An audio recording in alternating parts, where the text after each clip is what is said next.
Hello नमस्कार दोस्तों। स्वागत है आप सबका अपना यूट्यूब चैनल नव्या क्लासेज में। नव्या क्लासेज में आप लोग का स्वागत है। तो पिछले वीडियो में हम 1 से लेकर 50 तक क्वेश्चंस को कर लिए थे। आज हम करेंगे 51 से, जो कि बिहार दरोगा प्रीवियस ईयर का क्वेश्चन डिस्कशन है। ठीक है, अभी हिस्ट्री का चल रहा है। हिस्ट्री का आज हम लोग का दूसरा पार्ट है, यानी कि 1 से लेकर 50 तक एक वीडियो बना है और 50 से 100 आज हम लोग इसमें करेंगे।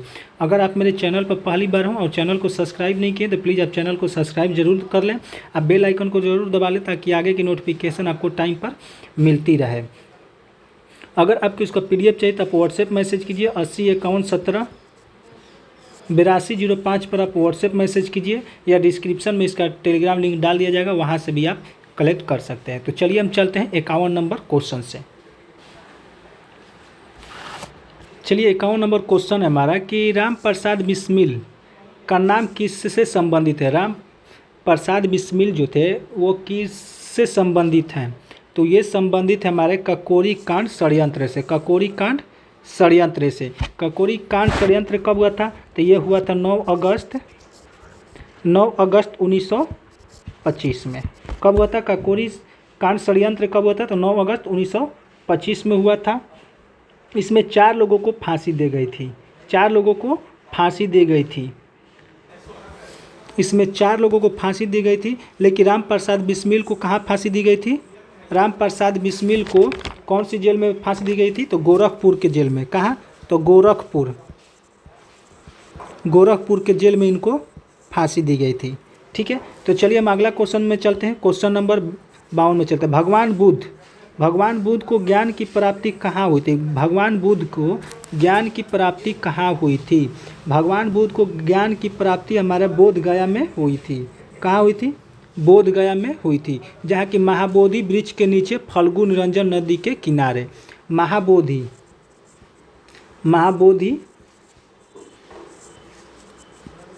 वृक्ष के नीचे फल्गु निरंजना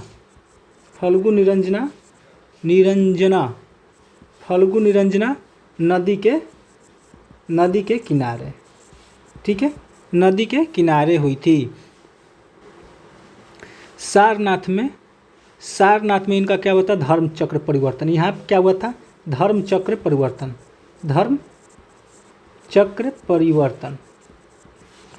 सारनाथ में इनका हुआ था धर्म चक्र परिवर्तन। आगे कपिल वस्तु में क्या हुआ था, तो इनका जन्म हुआ था।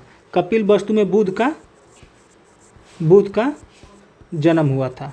ठीक है, बोध गया में इनको ज्ञान की प्राप्ति हुई थी, कपिल वस्तु में इनकी जन्म हुई थी और सारनाथ में धर्म चक्र परिवर्तन हुआ था। चलिए हम अगला क्वेश्चन में चलते हैं। अगला क्वेश्चन नंबर 53 में। 53 नंबर क्वेश्चन है कि अमीर खुसरो निम्नलिखित में से किसके शासनकाल से संबंधित है। अमीर खुसरो जो है किसके शासनकाल से संबंधित है, तो अमीर खुसरो जो है हमारा मोहम्मद बिन तुगलक के शासनकाल से संबंधित है। मोहम्मद बिन तुगलक। ठीक है, अमीर खुसरो के कुछ बुक का लिखा हुआ बुक किताब है, जिसमें पहला नाम आता है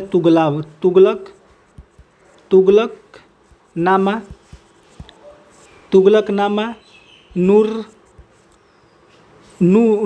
नूसिफर। इस तरह से उन बहुत सारा बुक लिखे हुए हैं। ये जो हो गया अमीर खुसरो कब से थे, तो गयासुद्दीन तुगलक से लेके मोहम्मद बिन तुगलक तक। ठीक है, ये 8 सुल्तानों के शासनकाल तक रहे। 8 सुल्तानों के मतलब 8 शासक के साथ ये रहे। ठीक है, आगे है कि अमीर खुसरो यूपी एटा जिला के पटियाला के थे। ये अलाउद्दीन खिलजी के दरबारी कवि भी थे। चलिए आगे चलते हैं हम। अगला क्वेश्चन है हमारा कि निम्नलिखित में से किसने तीनों गोलमेल सम्मेलन में भाग लेते। किसने तीनों गोलमेलन सम्मेलन में भाग लिया था। ठीक है, तो कौन कौन लिए थे, तो भीमराव अंबेडकर और बीकानेर के राजा गंगा सिंह। भीम आर अंबेडकर और साथ में कौन थे, राजा गंगा सिंह। बीकानेर के, कहाँ के थे ये? बीकानेर के राजा गंगा सिंह।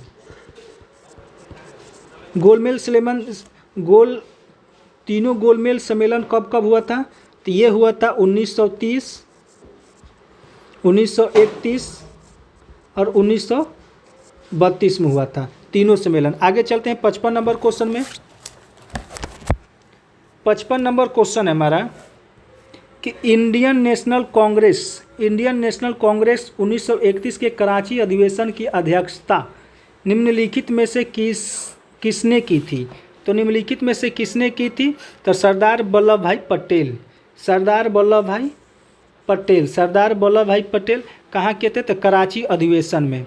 कहाँ हुआ था? तो कराची अधिवेशन, ये हुआ था कराची अधिवेशन में, सरदार वल्लभ भाई पटेल के थे कराची अधिवेशन। ठीक है, आगे चलते हैं। 56 नंबर क्वेश्चन है कि हम्पी में विजयनगर भगवानावशेष किसके द्वारा वर्ष 1800 में प्रकाश में लाए गए? किसके शासनकाल में? हम्पी में विजयनगर के भगवानावशेष किसके द्वारा वर्ष 1800 में प्रकाश में लाए गए थे? ठीक है, इसका राइट आंसर हो जाएगा 56 का राइट आंसर हो जाएगा कर्नल कॉलिंग मैगजी। इसका राइट आंसर हो जाएगा हमारा ऑप्शन ए हो जाएगा। ठीक है, चलिए हम आगे चलते हैं। 57 नंबर क्वेश्चन कर रहा है कि भगवान बुद्ध के महापरिनिर्वाण के बाद पहली बौद्ध संगीति कहाँ हुई थी? पहली बौद्ध संगीति कहाँ हुई थी? तो ये हुई थी बौद्ध संगीति हमारे राजगिरी में, यानी कि राजगीर में ऑप्शन ए हो जाएगा। ये कब हुआ था? पहला हुआ था हमारा 1483 BC में। ये पहला हुआ था किसके काल में हुआ था? तो अजातशत्रु के काल में हुआ था। अजातशत्रु के काल में ये हुआ था। चलिए हम आगे चलते 58 नंबर क्वेश्चन को देखते हैं। 58 नंबर क्वेश्चन है कि शेख बहाउद्दीन जकारिया किस संप्रदाय के थे? शेख बहाउद्दीन जकारिया किस संप्रदाय के थे? तो ये थे हमारे सुहरावर्दी संप्रदाय, ऑप्शन ए हो जाएगा। ठीक है, आगे चलते हैं हम। फिरदौसी संप्रदाय किससे था? फिरदौसी संप्रदाय किससे संबंधित है? याहिमा मनेरी।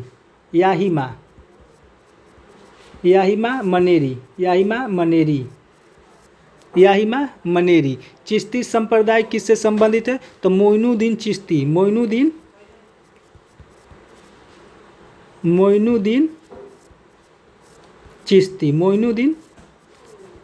से संबंधित है। और नक्शबंदी किससे? तो ख्वाजा चिश्ती से संबंधित है। ठीक है, चलिए 59 नंबर क्वेश्चन को देखते हैं। 59 नंबर क्वेश्चन कर रहे हैं कि इन शासकों में से किसने अपनी सैन्य टुकड़ियों को 200, 250 एवं 500 की इकाइयों में विभाजित किया था? कह रहा है कि इन शासकों में से किसने अपनी सैन्य टुकड़ियों को 200, 250 एवं 500 की इकाइयों में विभाजित किया था? तो इधर ऑप्शन है हमारा 59 नंबर क्वेश्चन है। 59 नंबर क्वेश्चन है, तो इसका राइट आंसर हो जाएगा सिकंदर शाह, ऑप्शन बी हो जाएगा। सिकंदर शाह ऑप्शन बी हो जाएगा। ये कौन से शासक के थे? तो सुर शासन थे ये। 60 नंबर क्वेश्चन है कि यह कथन किसका है कि अकबर के शासन में इलाहाबाद में 40 स्तंभ युक्त मंजिल के निर्माण में 5000 से 20,000 लोगों ने 40 साल तक काम किया था? कह रहा है कि ये कथन किसका है? ये कथन किसका है कि अकबर के शासन में इलाहाबाद में 40 स्तंभ युक्त मंजिल के निर्माण में 5000 से 20,000 लोगों ने 40 साल तक काम किया था। इसका राइट आंसर हो जाएगा हमारा 60 का राइट आंसर हो जाएगा William Finch. William Finch, William Finch हो जाएगा, ऑप्शन सी हो जाएगा। जिनको समुद्र दर्शन के नाम से भी जाना जाता है, समुद्र दर्शन के नाम से भी जाना जाता है। समुद्र दर्शन कहाँ से आए थे? तो सूरत होकर, ठीक है। और ये बिहार भी आए थे, ये बिहार भी आए थे, ये जो है ये बिहार भी आए थे, ठीक है, ये बिहार भी आए थे। चलिए आगे चलते 61 नंबर क्वेश्चन को देखते हैं। 61 नंबर क्वेश्चन है कि कश्मीर का अकबर के नाम से प्रसिद्ध सुल्तान था। कश्मीर का अकबर से प्रसिद्ध नाम के सुल्तान कौन था? ते थे जैनुल आबिदीन,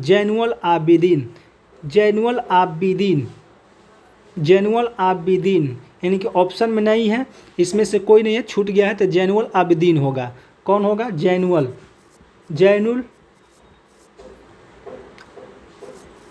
आबिदीन, ठीक है, इसका राइट आंसर हो जाएगा। 62 नंबर क्वेश्चन है कि फरैजी आंदोलन की शुरुआत किसने की थी? फरैजी आंदोलन की शुरुआत किसने की थी? तो इसका राइट आंसर हो जाएगा हाजी शरूतुल्लाह, ऑप्शन ए हो जाएगा, ठीक है। आगे चलते हैं 62 नंबर क्वेश्चन, आगे 63 नंबर क्वेश्चन में। 63 नंबर क्वेश्चन का अशोक के शिलालेख को सर्वप्रथम 1837 ईस्वी में किसने पढ़ा था? कारण का अशोक के शिलालेख जो है, अशोक के शिलालेख सर्वप्रथम 1837 में किसने पढ़ा था? तो इसका राइट आंसर हो जाएगा जेम्स प्रिंसपे।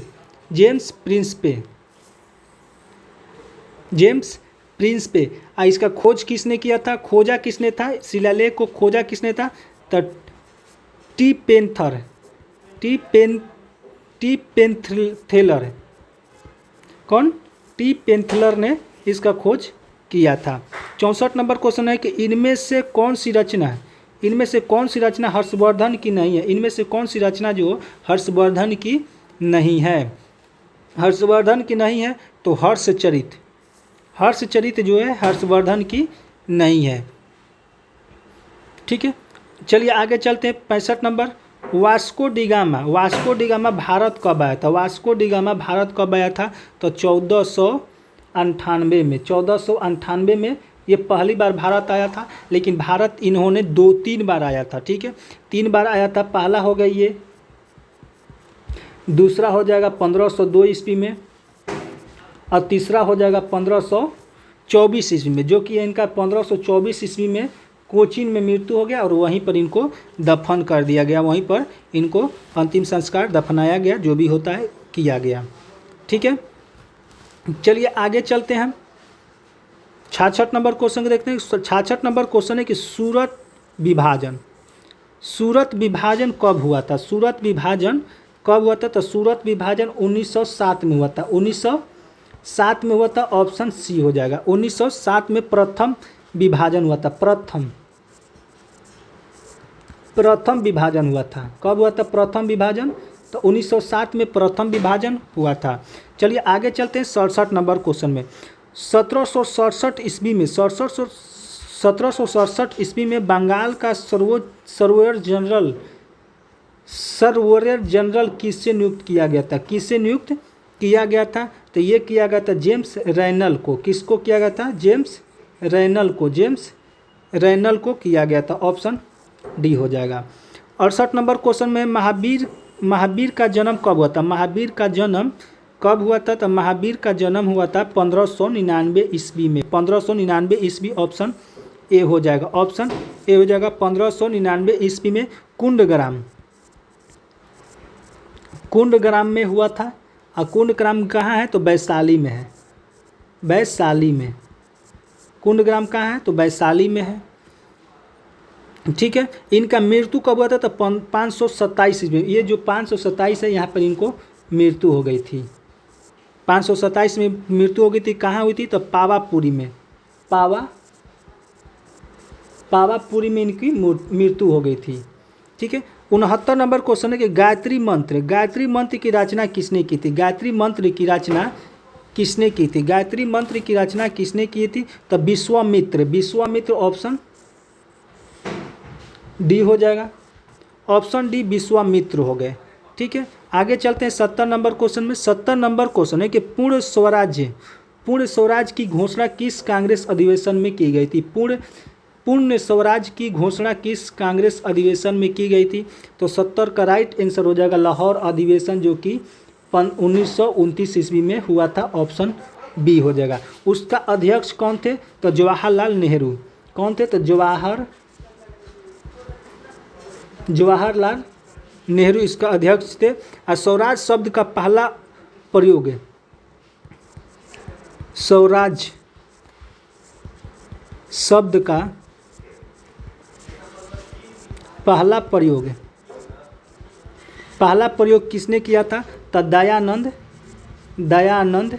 सरस्वती ने। किसने? तो दयानंद सरस्वती ने पहला प्रयोग किए थे। 71 नंबर क्वेश्चन में थे 1873 ईस्वी में सिंह सभा आंदोलन किस राज्य में हुआ था?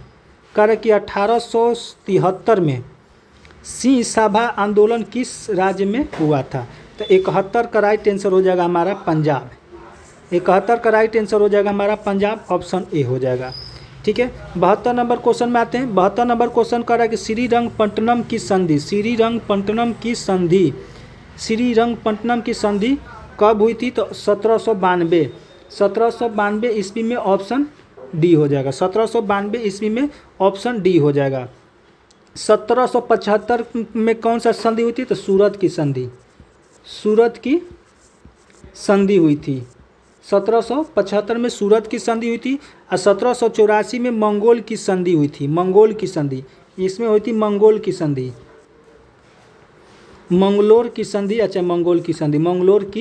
संधि हुई थी। 1782 में सालाबाई की संधि हुई थी। सालाबाई की संधि हुई थी। चलिए 73 नंबर क्वेश्चन दे। टीपू सुल्तान की राजधानी कहाँ थी? टीपू सुल्तान की राजधानी कहाँ थी भाई? टीपू सुल्तान की राजधानी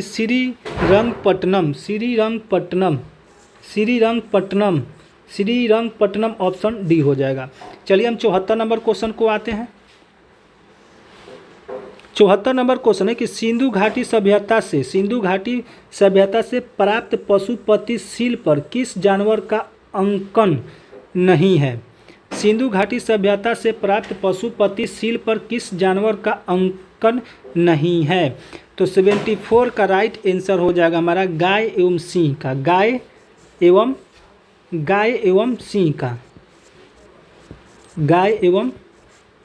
का। ऑप्शन बी हो जाएगा। 75 नंबर क्वेश्चन है रुद्रदामन से संबंधित कौन सा अभिलेख है? तो 75 का राइट आंसर हो जाएगा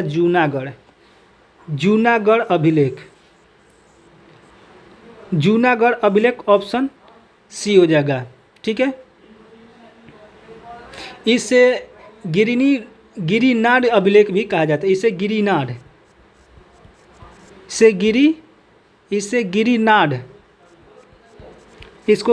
अभिलेख भी कहते हैं। इसको क्या कहते हैं? गिरिनाड अभिलेख भी कहते हैं। चलिए हम आगे चलते हैं 76 नंबर क्वेश्चन में। 76 नंबर क्वेश्चन है कि मंगल पांडे का संबंध किस इंटरफैक्ट्री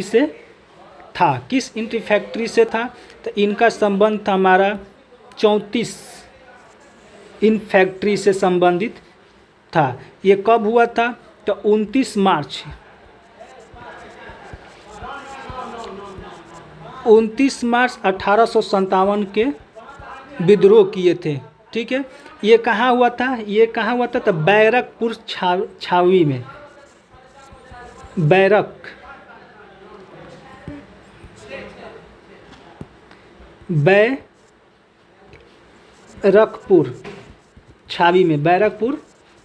छावनी में हुआ था।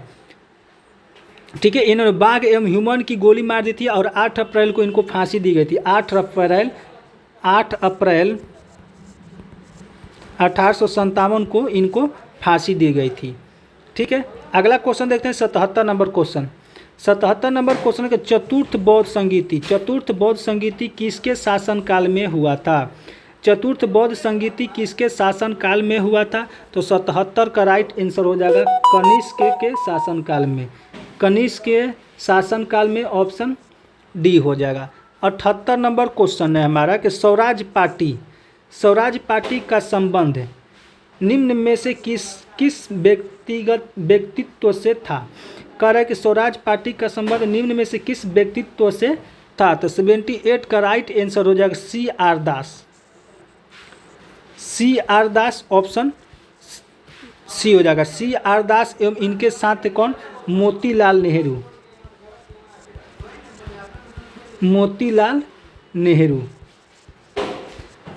नेहरू। ये कब हुआ था? तो 1 जनवरी 1923 को इलाहाबाद में। 1 जनवरी 1923 को इलाहाबाद में हुआ था। कहाँ हुआ था? तो इलाहाबाद में हुआ था। ठीक है,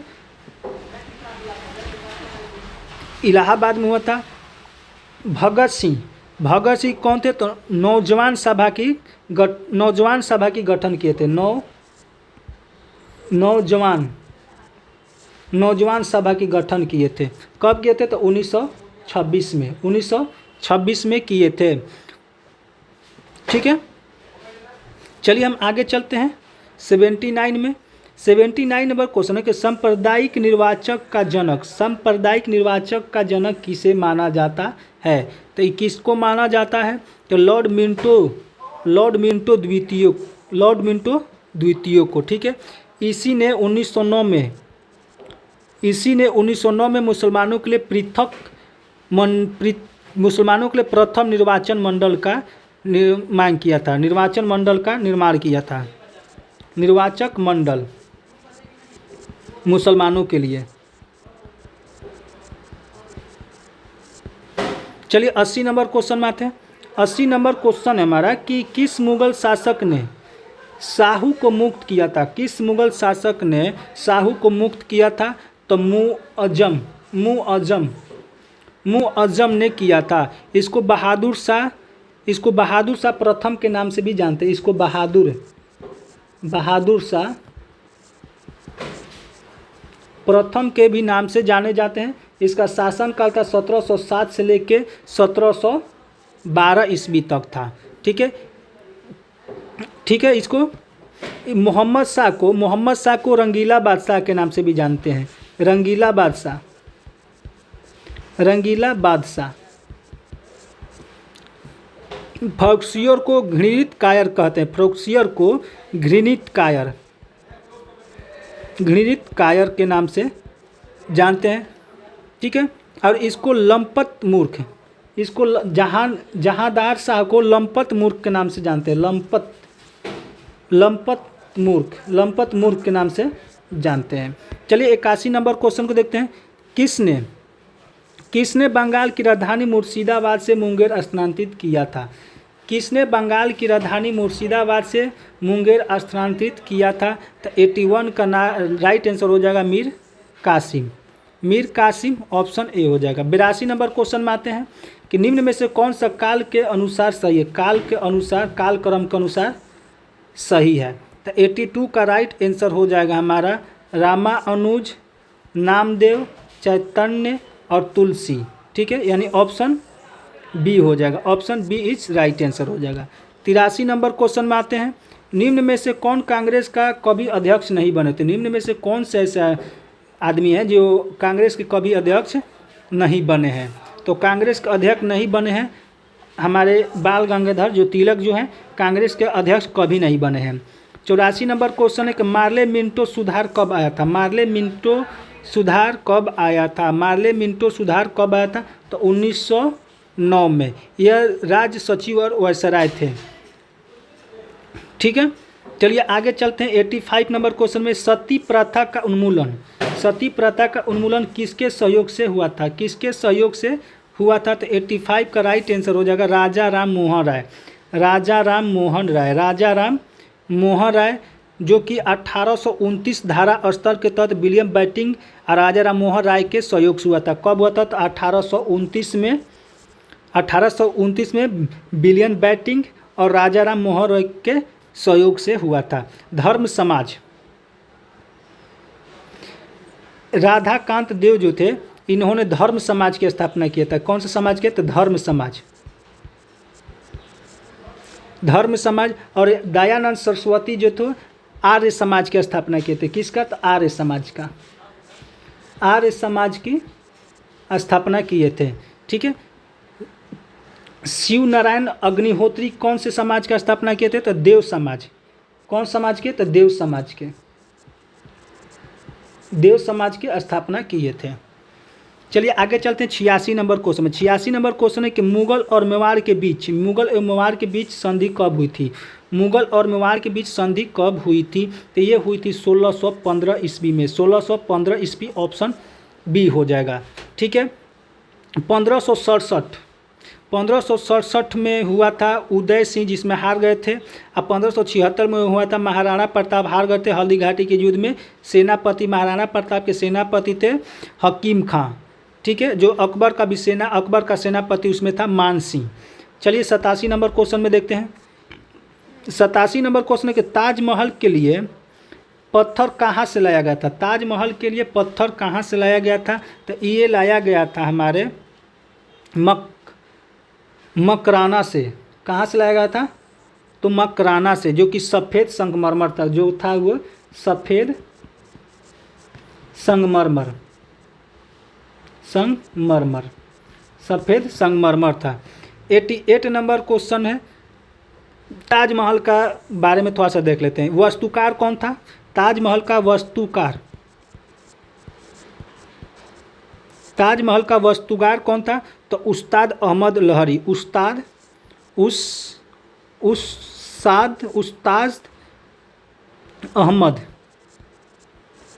अहमद लहरी।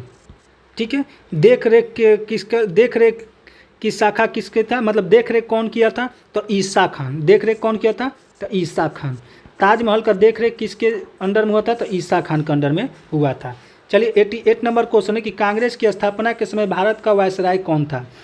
कांग्रेस की स्थापना के समय भारत का वायसराय कौन था? तो लॉर्ड डर्फिन। ऑप्शन बी हो जाएगा। लॉर्ड डर्फिन ऑप्शन बी हो जाएगा। चलिए 89 नंबर क्वेश्चन में आते हैं। 89 नंबर क्वेश्चन है हमारा कि अलीनगर की संधि का संबंध किससे है? अलीनगर की संधि का संबंध किससे है? अलीनगर संधि से संबंधित किसका है?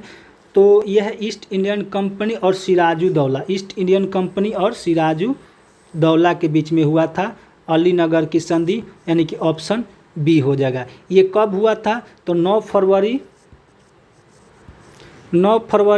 1757 को हुआ था। 1757 को हुआ था। आगे चलते हैं 90 नंबर। यज्ञ की देखरेख कौन करता था? यज्ञ की देखरेख कौन करता था? तो अध्वर्यु ऑप्शन डी हो जाएगा। ठीक है। यज्ञ जो है किस वेद से है? तो यह हमारा यजुर्वेद से। किस से है? तो यजुर्वेद से है। हुर्त किस वेद से है? तो ऋग्वेद से है। ऋग्वेद से है। ब्रह्मा किस वेद से है? अथर्ववेद से। अथर्ववेद से। ठीक है। और उद्गाता किस से संबंधित है? तो सामवेद से है। ठीक है। चलिए हम 91 में चलते हैं। 91 नंबर क्वेश्चन है कि सुलह ए कुल की नीति किसने अपनाया था? सुलह ए कुल की नीति किसने अपनाया था? तो ये अपनाया था अकबर के काल में अपनाया गया था। अकबर के काल में अपनाया गया था। ठीक है। चलिए आगे चलते हैं 92 नंबर क्वेश्चन में कि निम्नलिखित में से ब्रिटिश सरकार के कौन से चार्टर एक्ट से बंगाल के गवर्नर जनरल को भारत का गवर्नर जनरल बना दिया गया? तो 92 का राइट आंसर हो जाएगा 1833 चार्टर एक्ट। ऑप्शन बी हो जाएगा। चलिए हम 93 नंबर क्वेश्चन में आते हैं। 93 नंबर क्वेश्चन कि पानीपत का तृतीय युद्ध, पानीपत का तृतीय युद्ध किसके बीच लड़ा गया था? पानीपत का तृतीय युद्ध किसके किसके बीच लड़ा गया था? तो अफगान एवं मराठा, अफगान एवं मराठा, अफगान एवं मराठा, ऑप्शन डी हो जाएगा, अफगान एवं मराठा। अफगान के तरफ से कौन था? अफगान के तरफ से था अहमद शाह अब्दाली, अहमद शाह अब्दाली, अहमद शाह अब्दाली। मराठा की तरफ से कौन था? तो पेशवा बालाजी बाजीराव, पेशवा बालाजी बाजीराव। ठीक है। 94 नंबर एक, निम्नलिखित में से किसके मुगल शासक द्वारा बुरहान उल मुल्क, बुरहान उल मुल्क की उपाधि प्रदान की थी? तो 94 का राइट आंसर हो जाएगा सआदत खान, सआदत खान, सआदत खान, ऑप्शन ए हो जाएगा, सआदत खान ऑप्शन ए हो जाएगा, जिसने अवध की स्थापना की थी। इसने अवध की स्थापना की थी, इसने अवध की स्थापना, इसने अवध की स्थापना की थी। रंगीला ने ये उपाधि दिया था, इसको उपाधि किसने दिया था? तो रंगीला ने, रंगीला ने ये उपाधि दिया था। चलिए हम आगे चलते हैं। 95 नंबर, गांधी इरविन समझौता, गांधी इरविन समझौता किस वर्ष हुई थी? गांधी इरविन समझौता किस वर्ष हुई थी? गांधी इरविन समझौता किस वर्ष हुई थी? तो ये हुई थी 5 मार्च 1931 को। ठीक है, 5 मार्च 1931 को हुई थी। चलिए हम आगे चलते हैं। 96 नंबर, 96 निम्नलिखित में से किसने ठगी उन्मूलन से संबंधित सुरक्षा लागू किए थे? सुरक्षा लागू किए थे। तो 96 का राइट आंसर हो जाएगा William Bentinck, William Bentinck, option C हो जाएगा। ये कब हुआ था? तो 1830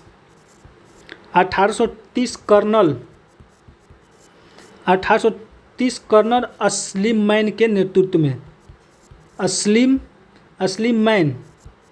अस्लिमैन के नेतृत्व में हुआ था, ठीक है। 97 नंबर क्वेश्चन में आते हैं कि जैन धर्म के 23वें तीर्थक कौन थे? जैन धर्म के 23वें तीर्थक कौन थे? तो पार्श्वनाथ ऑप्शन डी हो जाएगा। अब प्रथम पूछ दे, प्रथम तीर्थक कौन थे? प्रथम तो ऋषभ देव, प्रथम कौन थे? तो ऋषभ देव थे। चलिए 98 नंबर क्वेश्चन है कि निम्नलिखित में से कौन तीसरे जैन तीर्थक थे? कौन तीसरे जैन तीर्थक थे? तो संभवनाथ ऑप्शन सी हो जाएगा।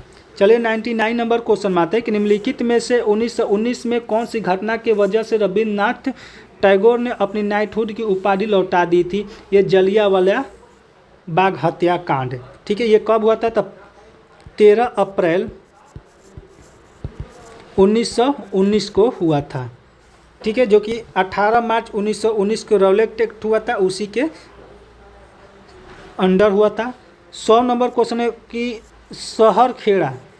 सक्करखेड़ा की लड़ाई कब हुई थी? सक्करखेड़ा की लड़ाई कब हुई थी? तो ये हुई थी 1724, 11 अक्टूबर 1724, ऑप्शन सी हो जाएगा। यहाँ पर हम लोग 100 क्वेश्चन कंप्लीट कर लिए। अगर मेरे चैनल पर पहली बार हों और चैनल को सब्सक्राइब नहीं किए तो प्लीज़ आप चैनल को सब्सक्राइब कर लें या बेल आइकन को ज़रूर दबा लें ताकि आगे का नोटिफिकेशन आपको मिलती रहे। चलिए मिलते हैं हम आपसे अगले वीडियो में।